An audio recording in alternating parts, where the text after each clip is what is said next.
Assalamualaikum warahmatullahi wabarakatuh. Kepada yang terhormat Ibu Atiyah LC.MA selaku dosen pengampu mata kuliah Hukum Islam.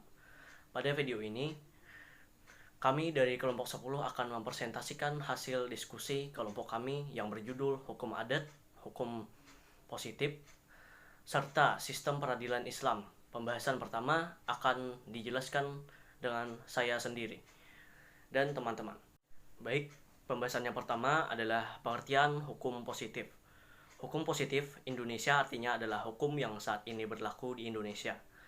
Hukum positif di sini mencakup aturan perundangan yang berlaku umum atau regeling, ataupun keputusan yang berlaku khusus atau base checking, yang pelaksanaannya dikawal oleh aparatur negara dan dunia peradilan.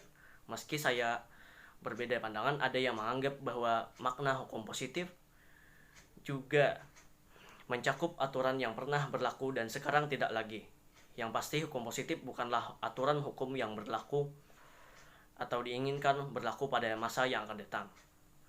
Pengertian hukum adat. Hukum adat adalah keseluruhan aturan tingkah laku masyarakat yang berlaku dan mempunyai sanksi dan belum dikodifikasikan. Menurut Terhar, hukum adat adalah keseluruhan peraturan yang menjelma dalam keputusan-keputusan adat berlaku secara spontan. Dapat disimpulkan, hukum adat adalah suatu norma atau peraturan tidak tertulis yang dibuat untuk mengatur tingkah laku masyarakat dan memiliki sanksi. Keistimewaan hukum Islam pada hukum positif. Dalam pandangan penegak Islam syariat, hukum Islam adalah hukum yang wajib ditegakkan jika ingin tercapai keadilan sosial bagi seluruh rakyat, baik di Indonesia maupun dunia. Hal ini dikarenakan hukum Islam mempunyai banyak keistimewaan dibandingkan dengan hukum positif yang diterapkan oleh manusia. Eksistensi hukum adat dalam hukum Islam. Sebagai sistem hukum yang bersifat universal, hukum Islam akomodatif terhadap sistem yang berlaku di suatu masyarakat. Dalam hal ini, hukum Islam memberikan ruang bagi hukum adat untuk tetap dilaksanakan oleh masyarakat, tentunya dengan syarat tidak bertentangan dengan nilai-nilai Islam. B. Keistimewaan hukum Islam pada hukum positif. Dalam pandangan penegak Islam syariat, hukum Islam adalah hukum yang wajib ditegakkan jika ingin tercapai keadilan sosial bagi seluruh rakyat, baik di Indonesia maupun dunia. Hal ini dikarenakan hukum Islam mempunyai banyak keistimewaan dibandingkan dengan hukum positif yang diterapkan oleh manusia. Keistimewaan ini dapat dirinci sebagai berikut. 1. Hukum Islam tidak memiliki keadilan hakiki karena dibuat oleh manusia dengan hawa nafsu dan kepentingan, sedangkan hukum Allah memiliki keadilan hakiki karena berasal dari Yang Maha Adil. Yang kedua, hukum manusia hanya berdasarkan pertimbangan kekinian dan berdasar pengalaman, karena manusia tidak dapat mengetahui masa depan. Yang ketiga, hukum manusia memiliki prinsip yang terbatas karena yang teorinya baru muncul sekitar abad 19, berbeda dengan hukum Islam yang sudah ada sejak zaman Rasul yang sudah sempurna dengan masalah di segala ruang dan waktu. Yang keempat, hukum positif hanya mengatur hubungan antar manusia. Hukum yang hanya mengandalkan aspek hukuman sering membuat penjahat untuk mencari celah pembenaran atas perilaku buruk mereka demi terbebas dari jerat hukum. Sedangkan dalam hukum Islam, aspek keriduan Allah dan takut akan murkanya menjadi faktor utama dalam ketaatan. Yang kelima, hukum positif mengabaikan aspek akhlak dan menganggap pelanggaran hukum hanya sebatas yang membahayakan individu dan masyarakat. Contoh, hukum zina tidak disanksi jika tidak ada paksaan dari satu pihak. Yang keenam, hukum mencerminkan pembuatnya.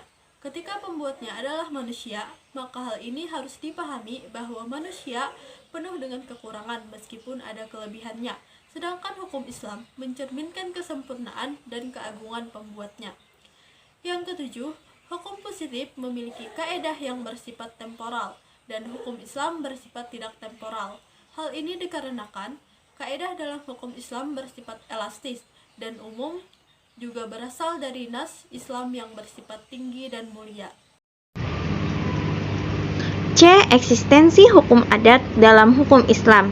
Sebagai sistem hukum yang bersifat universal, hukum Islam akomodatif terhadap sistem hukum yang berlaku di suatu masyarakat. Dalam hal ini, hukum Islam memberikan ruang bagi hukum adat untuk tetap dilaksanakan oleh masyarakat. Tentunya dengan syarat tidak bertentangan dengan nilai-nilai Islam.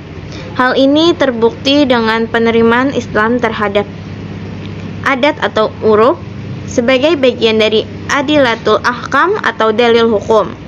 Bukti bahwa hukum adat bisa diadopsi oleh Islam adalah sabda Nabi Muhammad SAW.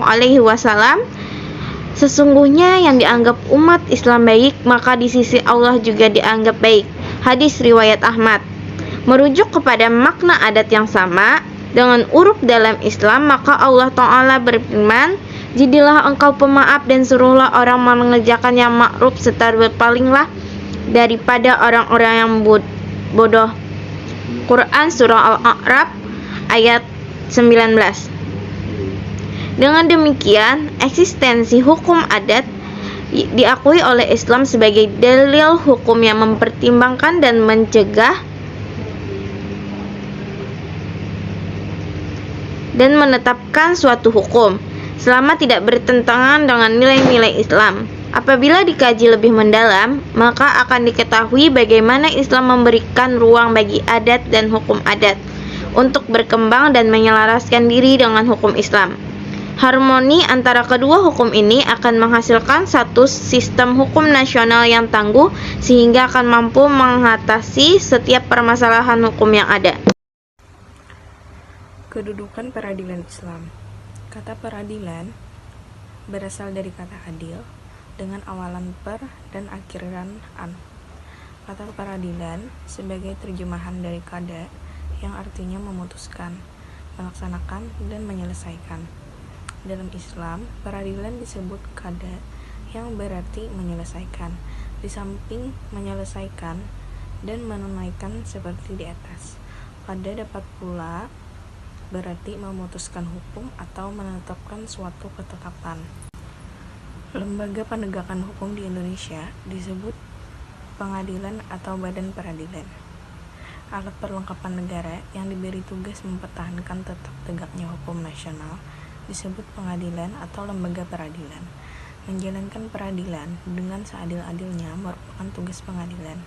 Menerima, memeriksa, dan mengadili, serta menyelesaikan setiap perkara yang diajukan kepadanya adalah tugas pokok badan-badan peradilan. Lembaga peradilan di Indonesia memiliki kedudukan yang independen, yang tidak memihak. Di Indonesia sendiri, badan peradilan memiliki beberapa bagian yang jika dilihat dari lingkup wilayah kontekstualnya. Sekiranya ini yang dapat kami sampaikan. Apabila ada penjelasan yang kurang jelas, maka bisa ditanyakan lewat forum WA yang akan kami buka. Salah kilap, mohon maaf. Wabillahi taufik wal hidayah. Wassalamualaikum warahmatullahi wabarakatuh.